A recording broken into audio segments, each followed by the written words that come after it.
నా జీవితంలో దేవుడు చేసిన ఎన్నో మేలులు. ఒకటి professional career growth and personal life. Professional career growth ఏంటంటే నేను 2023 స్ప్రింగ్కి డైరెక్ట్గా పిహెచ్డికి వచ్చాను కెమిస్ట్రీలో after B pharmacy which the state university that is in Kansas. So పిహెచ్డికి వచ్చాక కెమిస్ట్రీలో నేను క్వాలిటీలో వర్క్ చేశాను హైదరాబాద్లో, క్వాలిటీ అష్యూరెన్స్ డిపార్ట్మెంట్లో. బట్ నాకు వచ్చాను కానీ కెమిస్ట్రీలో నాకు ఇంట్రెస్ట్ లేదు. దట్టు అది 6 years పడుతుంది. నా కెరియర్ గోల్ అది కాదు. దేవునికి ప్రార్థన చేశాను, దేవా ఇది కాదు కదా, నా ఏం వేరు, నేను చేసిన క్వాలిటీలో కానీ రెగ్యులేటర్లో కానీ నాకు కావాలి అన్నప్పుడు one of my friends suggested in north eastern university Boston. అక్కడికి వెళ్ళాక నేను ఎడ్యుకేషన్ లోన్తో రాలేదు, ప్లస్ పిహెచ్డి ఫండింగ్ వచ్చింది నాకు. ఇక్కడికి వచ్చాక మాస్టర్స్కి నార్త్ ఈస్టర్న్ యూనివర్సిటీ 55 lakhs వరకు అవుతుంది. బట్ నేను అది చేయలేను, ఎడ్యుకేషన్ లోన్ కూడా ప్రాసెస్ అవ్వలేదు. పేరెంట్స్కి రిక్వెస్ట్ చేశాను, అమ్మ ఉన్న గోల్డ్ అంతా పెట్టి. ఎంత డిప్రెషన్కి వెళ్ళాను అంటే ఫీజు విషయంలో, దేవా నా గోల్ ఇది, నేను చేయాలనుకున్నాను బట్ ఫీజు విషయంలో నేను వెనక్కి వెళ్ళిపోతానేమో అని చాలా ప్రేయర్ చేశాను. దేవునికి మొర్రపెట్టి దేవుడికి మనం కన్నీరు విడిచి చేసినప్పుడు డెఫినెట్గా ఆయన మనకు రిజల్ట్ ఇస్తాడు.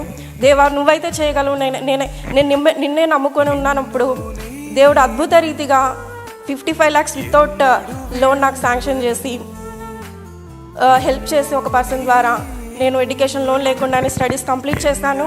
ఇంకొకటి అద్భుతమైన విషయం ఏంటి అంటే ఇంటర్న్షిప్ వచ్చింది. 2 companiesలో ఆఫర్ వచ్చింది నాకు. న్యూయార్క్ అండ్ వర్జీనియా గ్రాన్యూల్స్ ఫార్మస్యూటికల్స్లో క్వాలిటీలోనే వచ్చింది. నాకున్న ఎక్స్పీరియన్స్ని కన్సిడర్ చేసి ఎంతో అద్భుత రీతిగా దేవుడు నన్ను ఆశీర్వదించాడు జాబ్ విషయంలో. ఇంటర్న్షిప్ 6 months చేశాను. ఫుల్ టైం గురించి ప్రార్థన చేసినప్పుడు ఫుల్ టైం కూడా ఇంటర్న్షిప్ లాస్ట్ వర్కింగ్ డేలోనే నాకు ఆఫర్ లెటర్ అనేది రిలీజ్ చేస్తారు ఫుల్ టైంకి. అది నేను ఊహించలేనిది. దేవుణ్ణి నేను అడిగిన దానికన్నా కూడా ఎక్కువ ప్యాకేజ్ విషయంలో కానీ ప్రతి దాంట్లో H1B స్పాన్సర్షిప్ కూడా వాళ్ళు ఆఫర్ చేశారు.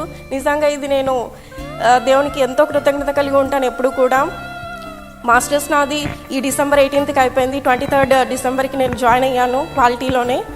అద్భుత రీతిగా నాకు దేవుడు ఎంతో సహాయం చేశారు ఈ ఎడ్యుకేషన్ కెరియర్ విషయంలో. అండ్ పిహెచ్డికి కూడా నేను ఇండియాలో రిజిస్టర్ అవ్వాలి. ఇక్కడ జాబ్ చేస్తూనే కెమిస్ట్రీలో మళ్ళీ చేయాలని ఆశపడుతున్నాను. దేవుని పిలుపుని బట్టి మీరు అందరూ కూడా ప్రార్థన చేయండి పిహెచ్డి కంప్లీట్ చేయడానికి. అండ్ పర్సనల్గా నాకు ఎన్నో మేలులు చేశారు దేవుడు. ఎందుకంటే నేను నాన్ బిలీవర్స్ ఫ్యామిలీ నుండి వచ్చాను.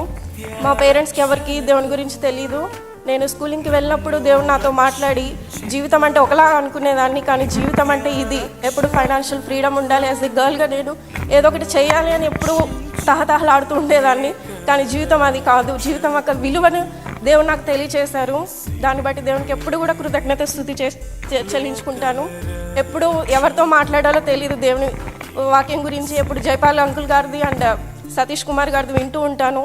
ఎప్పుడూ దేవుడు వాక్యం ఎన్నోసార్లు నేను దేవుడిని విడిచిపెట్టాను, కానీ ఆయన నా చెయ్యి ఎప్పుడు విడిచిపెట్టలేదు.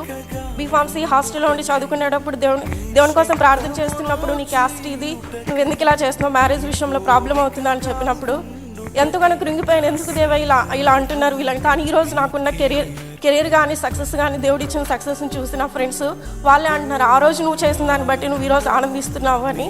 దేవునికి స్తుతి కలుగును గాక.